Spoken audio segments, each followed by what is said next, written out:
Au début des années 1970, les gouvernements du monde entier ont reconnu que la santé de nos océans était menacée. Les vastes étendues marines servaient de sites de déversement pour toutes sortes de substances, y compris des déchets dangereux. En tant que nation maritime, le Canada s'est joint à d'autres pays au projet de la Convention de Londres, une entente visant à mettre un terme au rejet délibéré de matières polluantes dans l'environnement marin. En 2000, le Canada a également ratifié le Protocole de Londres, une entente internationale plus moderne et plus rigoureuse sur la protection des mers contre les activités de déversement.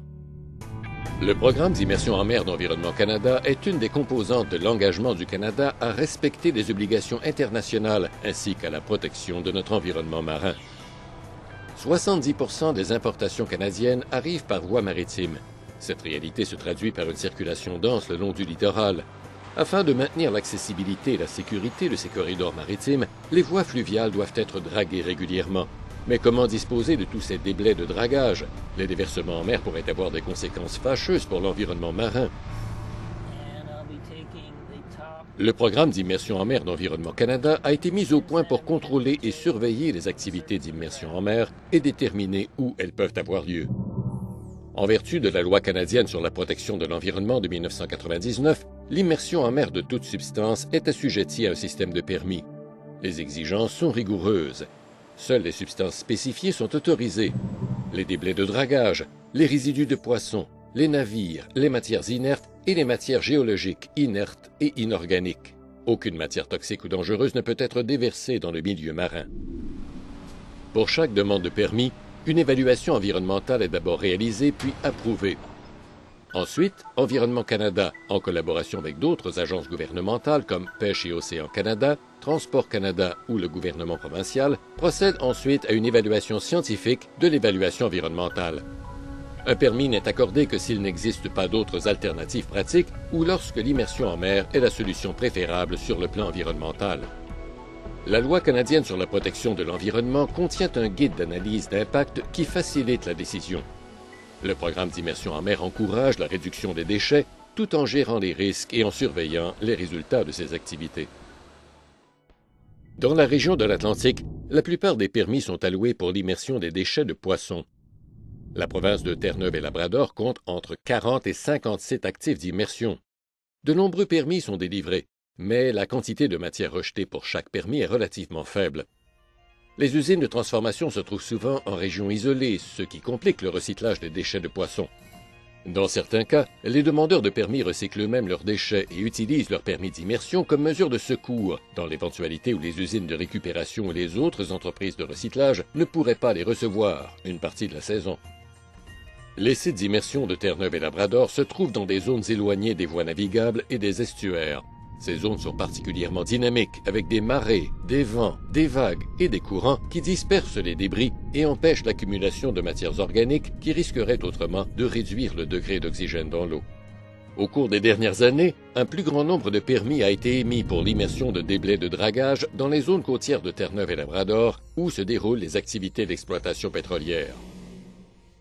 Dans la région de l'Atlantique, la plupart des sites d'immersion en mer se trouvent dans le golfe du Saint-Laurent, le long du détroit de Northumberland et autour de l'île du Prince-Édouard. Sur les rives du Nouveau-Brunswick exposées au golfe, ainsi que le long des rivages de l'île du Prince-Édouard, l'action des courants et la mobilité des dunes provoquent la dérive des débris jusque dans les canaux navigables à l'entrée des ports de pêche. Cette situation empêche les bateaux de joindre leur lieu de pêche. Pour remédier à la situation, on fait souvent appel au dragage par succion. Des barges de dragage équipées de têtes faucheuses dispersent les sédiments qui sont ensuite transportés par succion dans de longs pipelines flottants jusqu'à un site d'immersion, parfois situé à 1 kilomètre plus loin. Ces sites d'immersion se trouvent souvent près des rivages afin de profiter de l'action naturelle de dispersion des sédiments. Le port de Saint-Jean au Nouveau-Brunswick est la source du plus important volume de déblais de dragage de toute la région de l'Atlantique. D'importantes quantités de sédiments sont charriés en aval et jusque dans le port par les crues printanières des rivières. Le dragage et le traitement des déblais se suivent donc dans un cycle permanent afin de maintenir l'accès sécuritaire de ce port. Le dragage fait aussi partie intégrante des grands projets de construction maritime, de l'expansion portuaire, des travaux d'infrastructure et de l'exploitation gazière et pétrolière au large des côtes.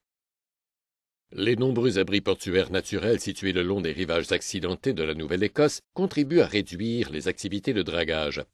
Ici, on peut plus facilement recycler les déchets de poissons en fertilisants, en farine de poisson et en produits divers, limitant d'autant la nécessité de délivrer des permis. Dans la région du Québec, les sites d'immersion se trouvent dans le golfe du Saint-Laurent. Les activités de dragage se déroulent surtout le long du littoral de la Gaspésie et des îles de la Madeleine. Les ports de plaisance et les diverses voies navigables de ces régions doivent être entretenus régulièrement afin de compenser le mouvement constant des fonds sablonneux du golfe. Le long de la côte nord du Québec, quelques permis suffisent pour éliminer une quantité relativement faible de déchets de poissons émanant des usines de transformation de la région. Dans le nord du Canada, les activités d'immersion en mer sont peu fréquentes. Jusqu'à présent, un seul permis est délivré annuellement pour l'immersion de résidus de bœuf musqué. Les résidus sont déposés sur les glaces de l'océan Arctique et coulent au fond lors des fontes du printemps. Afin de protéger l'écosystème marin de cette région, Environnement Canada exige que le demandeur produise la preuve que les bœufs musqués ne sont pas infectés par la brucellose, une maladie hautement infectieuse et potentiellement dangereuse pour l'être humain. Des conditions sévères sont exigées du titulaire du permis pour garantir la dispersion et la décomposition des résidus sur le fond marin ou pour s'assurer que ces déchets seront consommés par l'action des détrivores. Il se pourrait toutefois que la situation change dans le Nord sous la pression croissante des intérêts pétroliers dans l'Arctique. L'exploration pétrolière et gazière nécessite l'érection d'infrastructures imposantes qui pourraient exiger des travaux de dragage et d'immersion en mer. Dans la région du Pacifique, la plupart des sites d'immersion se trouvent dans la zone sud de la Colombie-Britannique. Ici, on dispose en moyenne d'1 million de mètres cubes de matière chaque année. La construction génère des débris.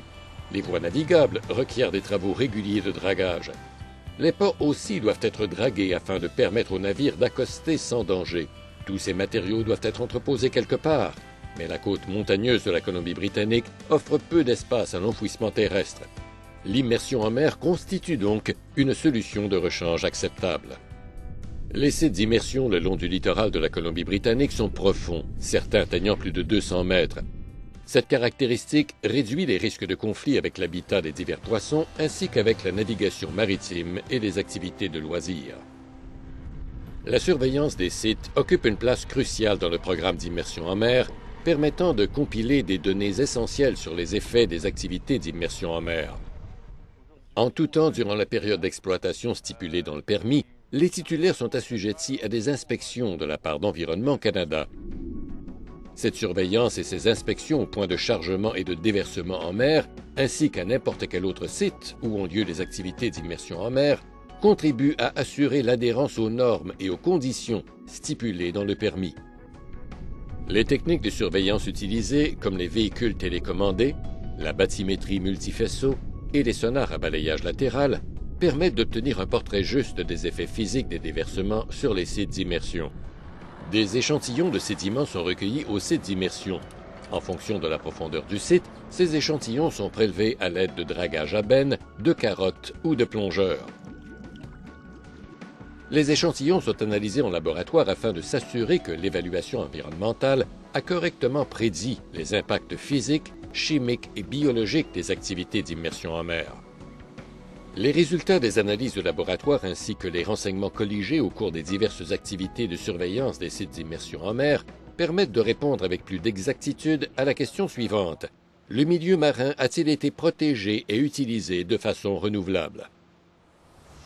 Dans l'ensemble, la surveillance des sites d'immersion en mer permet au gouvernement de répondre aux besoins légitimes de dragage, d'excavation et de traitement des déchets de poissons, tout en conservant l'accès aux sites d'immersion.